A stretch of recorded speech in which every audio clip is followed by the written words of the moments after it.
बिस्मिल्लाहिर्रहमानिर्रहीम। अस्सलाम वालेकुम नाज़रीन, आज के व्लॉग में आपको पता चलेगी अंदर की स्टोरी जो इस वक्त सोशल मीडिया पे बहुत ज़्यादा फैली हुई है। अदाकारा नरगिस पर जो तशद्दुद किया गया है उसकी असल वजह क्या है और अदाकारा के शौहर कौन है, और साथ ही साथ आपको ये भी बताएंगे कि अब इस स्टोरी के अंदर जो अंदर छुपा हुआ राज था वो क्या है, कि हुकूमत ने उनके लिए क्या ऐलान किया है, क्या उन्हें प्रोवाइड किया है, और जो उनके शौहर हैं उनके इस तशद्दुद की वजह क्या है। मेरे साथ इस वक्त मौजूद हैं senior anchor person, senior analyst और सच न्यूज़ के प्रेसिडेंट मिस्टर फैसल इदरीस भट्ट। अस्सलाम वालेकुम। वालेकुम सलाम। भट्ट साहब, बड़ा अफसोस हुआ अदाकारा पर जिस तरह से तशद्दुद किया गया, बहुत बुरी तरह से हम सब ने देखा।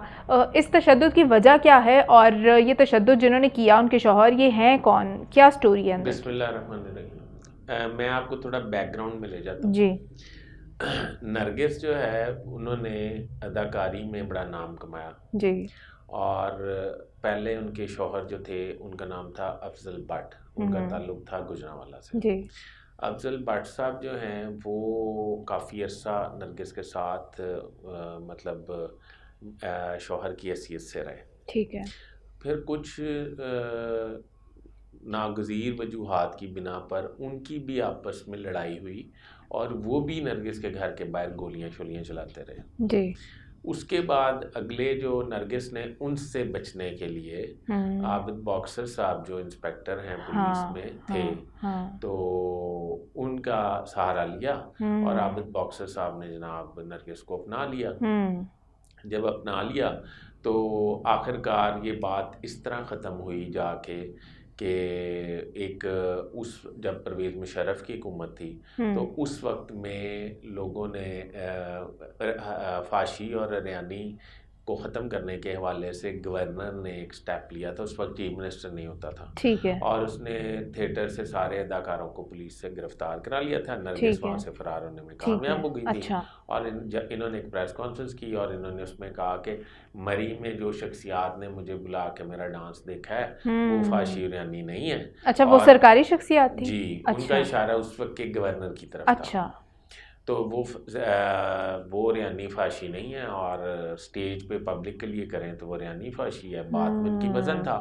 पर हुआ ये कि फिर कुछ दिन के बाद ही अदाकारा को आबिद बॉक्सर साहब ने बड़े बुरे तरीके से तशद्दुद का निशाना बनाया। वो जब बाल काट दिए गए थे और बहुत, मैं तो इस बारे में मेरा दिल खराब होता, मैं जिक्र ही नहीं करता।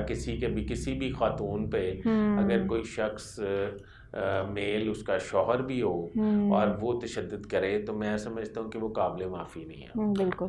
अच्छा, अब जब वो हुआ तो वैसे उस वक्त ये जोड़ा गया कि उस वक्त नरगिस का उस वक्त भी कोई कसूर नहीं था। अच्छा। और उस वक्त उसने जो अहम शख्सियात के खिलाफ प्रेस कॉन्फ्रेंस की थी उसका उसे मज़ा चखाया गया था। अच्छा, ठीक है। अच्छा, उसके बाद ये हुआ जी कि इन्होंने उनसे जान छुड़ाई और एक ज़ुबैर शाह नामी कैनेडियन कोई शायरी था उससे शादी कर ली और कनाडा शिफ्ट हो गई। अच्छा। और काफ़ी अर्सा ये कनाडा रही और मंजर आम से गायब रही। और मंजर आम से गायब रहने के बाद ये पाकिस्तान आ गई वापस और आके इन्होंने अपना कारोबार शुरू किया, प्लाजा ख़रीदा, उधर सलोन शलोन बनाया। इनकी जो बहनें हैं सीमी और दीदार उनके भी सलून है।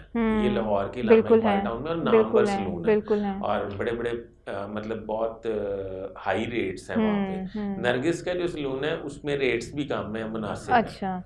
अच्छा, तो इन्होंने ये किया तो अब फिर ज़ुबैर शाह से तो मेरे ख्याल पूरा अमन तरीके से मामला हल हो गया। ठीक है, खत्म हो गया। ये जो माजिद बशीर साहब हैं ये पुलिस में थे, सब इंस्पेक्टर थे शायद। अच्छा। तो इन्होंने जनाब उनसे अफेयर चलाया और फिर उनसे निकाह कर लिया माजिद बशीर साहब ने।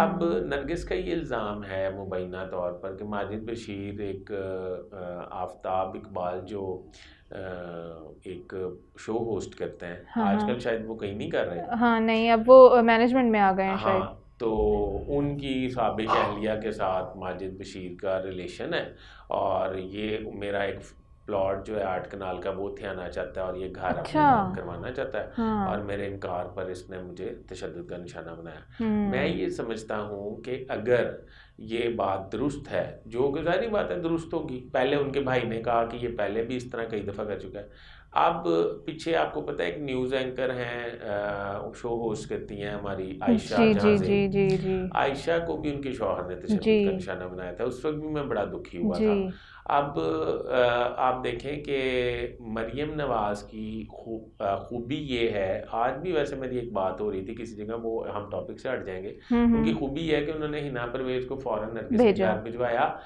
कि हमारा प्रॉब्लम क्या है, हमारे माशरे का प्रॉब्लम क्या है। हमारे माशरे का प्रॉब्लम ये है कि हम किसी की तस्दीक करके मजाक उड़ा के बड़ा इत्मीनान महसूस करते हैं कि वो तो अंजदी सी ये यार, कोई बात है। हाँ, उसने उसके तो पर्सनल वो मैटर्स हैं। खातून है। हाँ। उसने मेरे इल्म में ये है कि उसने इसके पीछे अपने शोबिस की लाइफ ख़त्म कर दी और घर में रहने लग गई और मजहबी तौर पे काफ़ी रुझान ज़्यादा था उसका और अपनी मेहनत मजदूरी करके कमा रही थी, गो कि उसकी प्रॉपर्टी काफ़ी है, कैनेडियन नेशनल भी है वो। तो मैं इसको बड़ा कंडेम करता हूँ और मैं ये समझता हूँ कि पुलिस के आला अफसरान को इस इंस्पेक्टर साहब के ख़िलाफ़ कम अज़ कम टर्मिनेशन ज़रूर करनी चाहिए, क्योंकि ये कानून के रखवाले हैं और ये अगर इस तरह करेंगे माशरे में तो इस तरह काम नहीं चलेगा। बिल्कुल ठीक तो है। बहरहाल मैं तो कंडेम करता हूँ। बिल्कुल ठीक है भट्ट साहब, बहुत शुक्रिया, आपने अंदर की स्टोरी हमसे शेयर की और अपने नाज़रीन से कहना चाहेंगे कि चैनल को सब्सक्राइब कर लें, वीडियो को लाइक शेयर और कमेंट कर दें। खुदा हाफिज़।